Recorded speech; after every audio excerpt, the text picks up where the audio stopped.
Pansin niyo ba mga kapuso ang tila biglang paglipanan ng ilang naglalakihang moth sa Metro Manila? Maraming netizens na nagbahagi online ng kani-kanilang sightings. May nag-akalang paniki ito dahil sa laki. Ito isang moth na kitagay pa raw.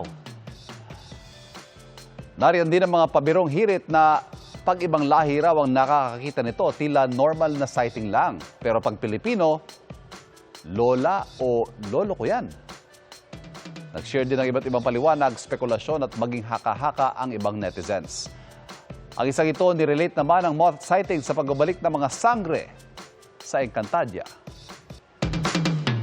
Pero bakit nga ba ito nangyayari? Bibigyan kasagutan niya ni Kuya Kim.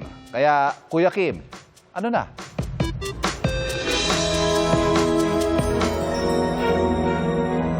Nagliparan ngayon sa social media ang mga litrato ng videong ito. Mga naglalaki ang moth o mariposa na naispatan sa Metro Manila. May palipad-lipad sa gilid ng kalsada. Habang ang iba dumadapo sa pader ng mga opisina, mall at eskwelahan. Ang ilan sa kanila umabot sa kainang ito sa Rizal. Ang paglipanang ito ng mga mariposa pinagtaka ng mga netizen. Kaya maraming nagtag sa inyong lingkod. Ano nga bang klaseng moth o mariposa ang mga ito? Ang mga namataan palipad-lipad ngayon sa Metro Manila, mga Lisa Sampa, isang klase ng moth na nabubuhay dito sa Southeast Asia. Ang mga naglalakihan nilang pakpak maaaring umabot hanggang 16 centimeters. Kulay brown o gray ang mga ito at may puting mga guhit. Ang pattern kawangis ng buntot ng ibong swallow. Kaya tinatawag din itong tropical swallowtail moth.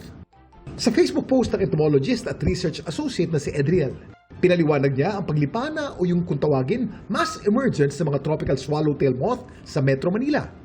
Generally, season po talaga ng tropical swallowtail moth ang mga buwan ng Mayo, Hunyo at Hulyo. Hindi siya dahil sa ulan, mas may kinalaman siya sa tinatawag nating dry spells o mga panahon kung saan unusually low yung precipitation o pagbagsak ng ulan.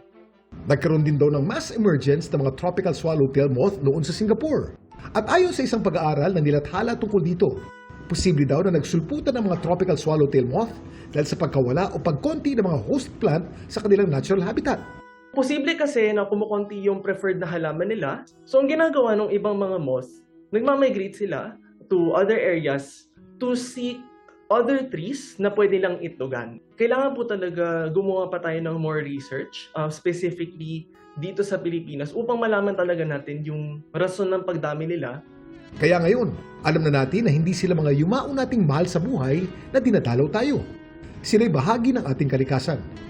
I hope na parang we also take this as a sign na we need to take care of our planet. This is one of those possible signs ng impact ng climate change.